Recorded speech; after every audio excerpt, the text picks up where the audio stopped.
మహాశివరాత్రి మాహాత్మ్యం. వందే శంభుమమాపతిం సురగురుం వందే జగత్కారణం వందే పన్నగభూషణం శశిధరం వందే పశూనాం పతిం వందే సూర్యశశాంకవహ్నినయనం వందే ముకుందప్రియం వందే భక్తజనాశ్రయం చ వరదం వందే శివం శంకరం.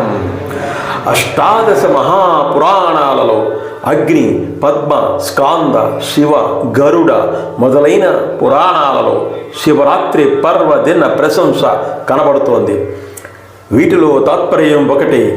ఈ పర్వదినానికి సంబంధించిన అనేక కథలు పురాణాలలో ప్రసిద్ధి చెందాయి.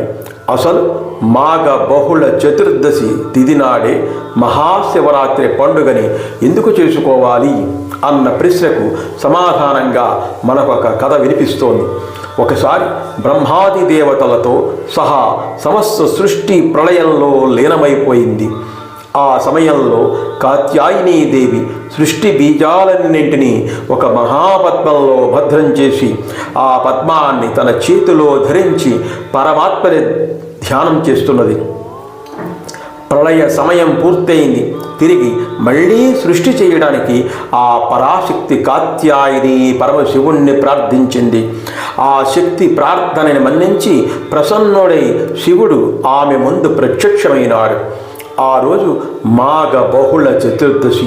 అప్పుడు కాత్యాయని మాత, ఓ పరమశివ, ఈరోజు మాఘ బహుళ చతుర్దశి, ఈ అర్ధరాత్రి రోజున నీవు ప్రత్యక్షమై అంధకార బంధురమైన ఈ రాత్రిని నీ దివ్య తేజస్సుతో ప్రకాశింపజేశావు కనుక ఈనాటి నుండి మాఘ బహుళ చతుర్దశి మహాశివరాత్రి పర్వదినంగా ప్రసిద్ధి చెందుతుంది.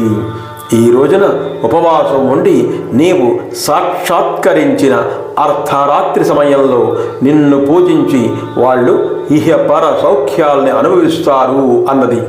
శివుడు తథాస్తు అన్నాడు. అప్పటి నుండి మాఘ బహుళ చతుర్దశి మహాశివరాత్రి పర్వదినంగా పేరు పొందింది.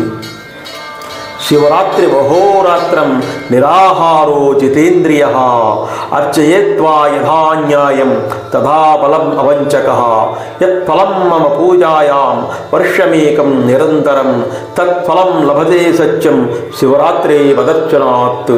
శివరాత్రి పర్వదినం రోజున ఎవరైతే పగలంతా ఉపవాసం ఉండి ఇంద్రియాలని జయించి శక్తి వంచన లేకుండా త్రికరణ శుద్ధిగా నన్ను ఆరాధిస్తారో వారికి సంవత్సరమంతా నాకు పూజ చేసిన ఫలితాన్ని ఇస్తానని శివుడు స్వయంగా బ్రహ్మతో చెప్పాడు.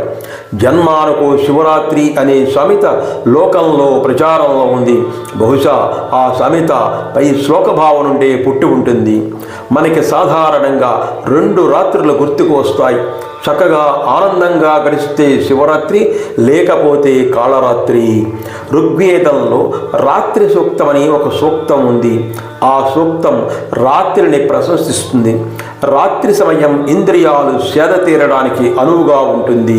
వ్యాధిగ్రస్తులు కానీ శోకగ్రస్తులు కానీ తమ బాధని పోగొట్టుకోవడానికి ఎంతో అవకాశాన్ని ఇస్తుంది రాత్రి.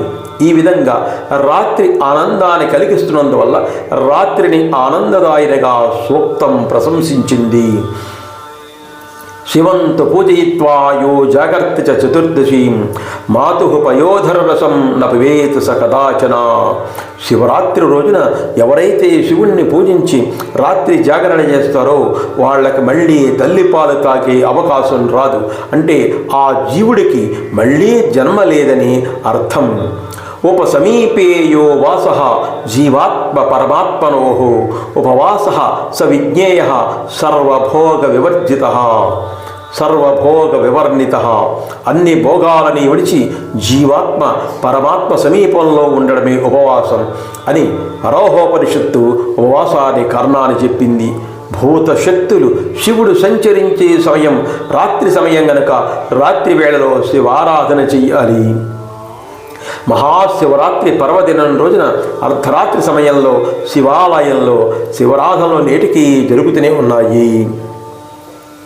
ప్రాచీన కాలంలో పెద్దలు ఎక్కువ సమయం భగవంతుడికి సంబంధించిన విషయాల పట్ల, ఆరాధన పట్ల భక్తి శ్రద్ధలతో ఎక్కువ కాలాన్ని గడిపేవారు. ఈనాడు ప్రతినిత్యం ఇలా చేయనవసరం లేదు. కనీసం నెలకొక రోజున మాస శివరాత్రి నాడైనా సరే చేయగలుగుతున్నారు. ఆర్థా నక్షత్రం పరమేశ్వర నక్షత్రమై ఆ రోజున విశేషంగా శివాభిషేకాలు చేస్తారు. ఆర్థా నక్షత్రంలోనే శంకరాంశ సంభూతులు ఆది శంకరాచార్యులు అవతరించారు. సోమవారం పరమేశ్వరుడికి అత్యంత ప్రీతి పాత్రమైన వారం. ఆ రోజున కూడా శివాలయాల్లో విశేషంగా అభిషేకాలు చేస్తారు. ఇవన్నీ చేయలేకపోయినా కనీసం సంవత్సరానికి ఒక్కసారి మహాశివరాత్రి నాడైన పరమేశ్వరాధన చెయ్యాలి. ప్రతి సంవత్సరం చెయ్యలేకపోయినా జన్మానుక శివరాత్రిగా జన్మలో ఒక్కసారైనా శివారాధన చేసి తీరాలి. గరుడ పురాణ అనుసారం త్రయోదశి రోజుని శివరాత్రి వ్రతాన్ని ప్రారంభించాలి.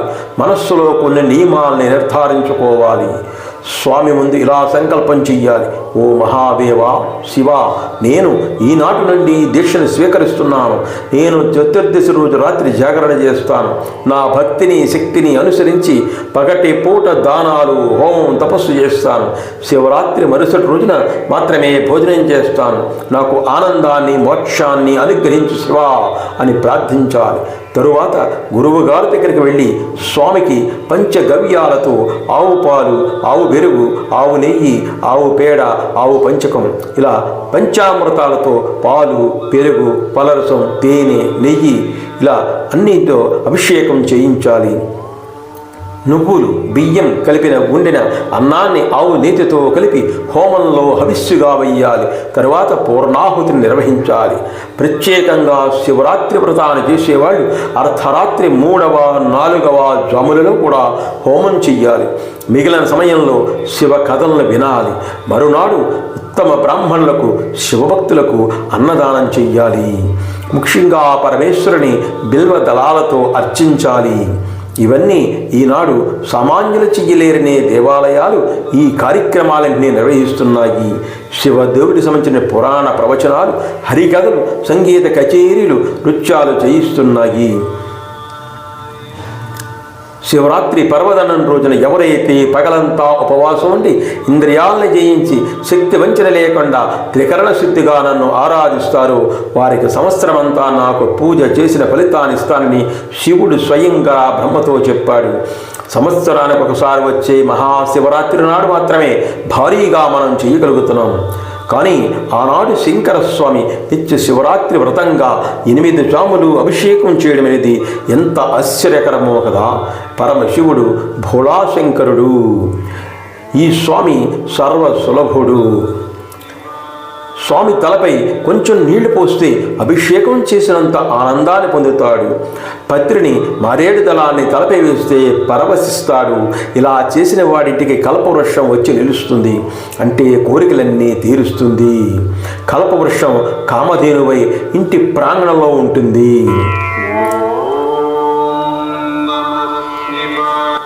సంస్కృత సాహిత్యంలో అబ్బయ్య దీక్షితుల వారు శివకర్ణామృతమనే ఒక అద్భుత గ్రంథాన్ని రచించారు. తెలుగు సాహిత్యంలో పాల్కురికి సోమనాథుడు మహాశివభక్తుడు, కవి సార్వభౌముడైన శ్రీనాథుడు ఈశ్వరార్చన కళాశీలుడు. అంతేకాదు ఎంతటి నికృష్టుడైన మహాశివరాత్రి నాడు అర్చన చేసిన, స్వామిని దర్శించిన వాడు పుణ్యాత్ముడై ముక్తిని పొందుతాడనేది విషయాన్ని తన శివరాత్రి మహత్యం తన కావ్యం ద్వారా లోకానికి చాటి చెప్పాడు. అటువంటి మహాశివరాత్రి నాడు అద్భుతమైన ఫలితాలని పొందాలంటే ఆ స్వామిని దర్శనం చేసుకోవాలి, ఆ స్వామికి అభిషేకాలు చేసుకోవాలి, ఆ స్వామిని ప్రసన్నం చేసుకోవాలి. ఓం నమ శివాయ, హర హర మహాదేవ శంభో అంటూ ఆ స్వామిని మనం కీర్తన చేస్తూ ఉండాలి. ఆ స్వామి నామాన్ని పదే పదే చేస్తూ ఉండాలి. ఓం నమ శివాయ, హర హర మహాదేవ శంభో శంకర, సర్వే జన సుఖినో భవంతు. వీరభద్రరావు మామిళ్ళపల్లి ప్రెజెంట్స్ మన యూట్యూబ్ ఛానల్ని సబ్స్క్రైబ్ చేసుకునే వాడి వెంటనే సబ్స్క్రైబ్ చేసుకోండి, లైక్ చేయండి, షేర్ చేయండి. ప్రతి కామెంట్ను కూడా కింద బాక్స్లో రాయండి. Devotional, cultural, see my all videos continuously.